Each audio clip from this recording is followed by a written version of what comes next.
Okay, so let's shift gears a little bit and let's start talking actually about the prosecution and the Maricopa County Attorney's Office specifically. Can you describe your vision for juvenile justice in Maricopa County? Specifically, how might you use your authority as Maricopa County Attorney in deciding whether charges are pursued in juvenile court versus an adult court?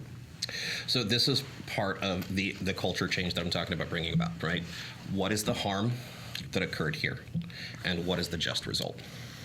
A conservative U.S. Supreme Court, Miller, Montgomery, and the cases that came after that determined that it is fundamentally unconstitutional to sentence a juvenile to life in prison because it is cruel and unusual under the Eighth Amendment. Young people are not fully developed. They have so much capacity to be rehabilitated, to rejoin society, and to be positive contributing members who help fix the problems instead of making them worse. And because they have such diminished capacity to appreciate the consequences of what they're doing when they're young. So bottom line is, if we have discretion whether to prosecute children as adults or in juvenile court, we leave it in juvenile court. Right? Where we don't have discretion, where the law says clearly this is the type of offense that occurred and it must be prosecuted as an adult, then we have discretion on how to charge it, and we have discretion on how to settle it in a way to set that juvenile up to succeed. Particularly with young men, the young male brain is not fully developed until about age 25, and that has been borne out by repeated, peer-reviewed, replicated studies.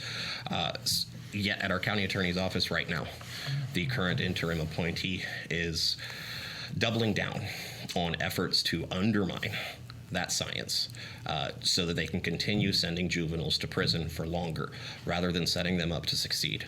What do you think that is? Let me ask you real quick, why do you think that is? Why, if there's Supreme Court jurisprudence on this? From a conservative Supreme Court, from a very conservative Supreme Court. And it wasn't a 5-4 decision, I believe, in Miller, right? So why? Why is a county prosecutor, I don't want to put you in the shoes of having to answer for that, but what is the game? What's the game here? Why there's jurisprudence on this from the highest court in the land? What's the game? Because it's the tough on crime culture, right? Okay. First of all, as lawyers, right? Lawyers like being lawyers. Lawyers like litigating. They like the adversarial process, and they like winning. It gets competitive, right? But that's part of the problem.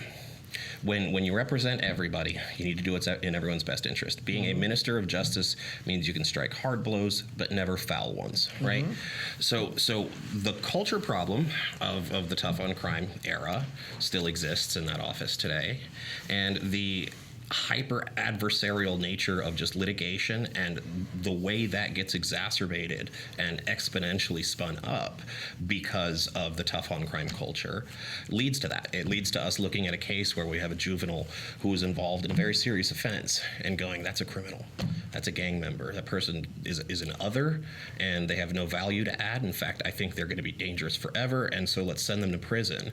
And then the lawyer in you says, why don't we try to change the law? Because that's something else you can do as a lawyer, is to persuade the courts, the appellate courts, and particularly the U.S. Supreme Court, to depart from precedent or to make new exceptions, to cut back on things.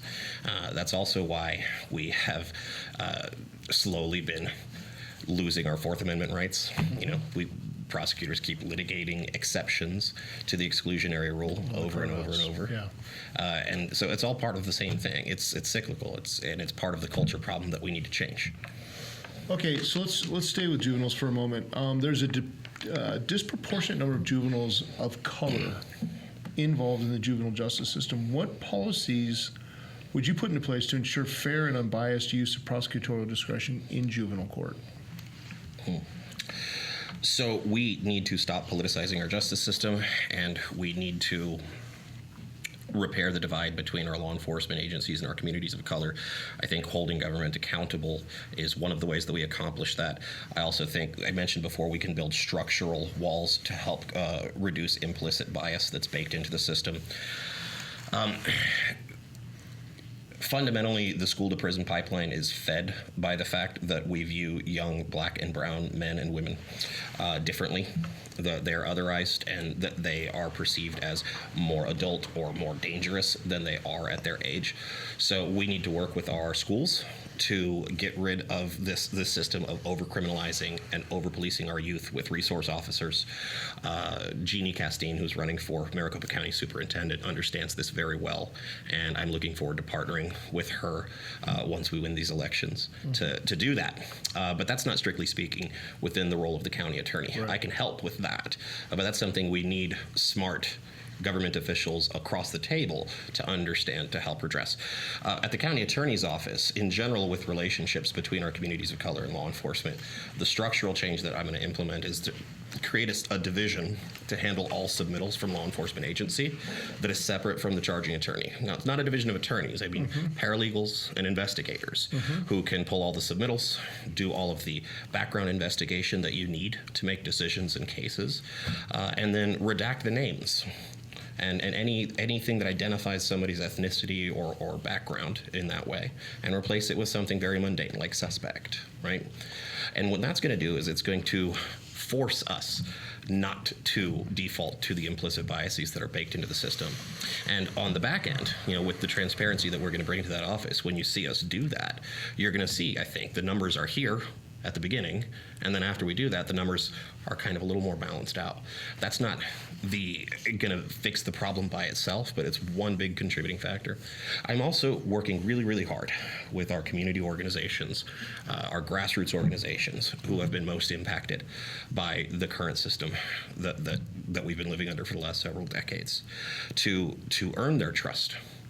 And that's critically important, because when you have a trust gap between law enforcement and those communities, and you're running for an office that's historically been viewed as a chief law enforcement officer, they're not going to want to work with you on the back end unless you earn their trust. So I've been working really, really hard on the campaign trail to earn their trust. And when we win this office, we're going to plug them in to our oversight committees, and we're going to listen to their perspectives and opinions every single day. And we'll have regular scheduled meetings, and voices will be heard and answers will be given, even if they're not always the answers we want. But we will engage them and make them part of the process. And that trust that we earn will enable us to enact new policies that otherwise nobody would ever take advantage of. I mentioned before that dangerous people live in our communities of color because our communities of color don't trust law enforcement and therefore don't report crime, right? And it makes all of us less safe.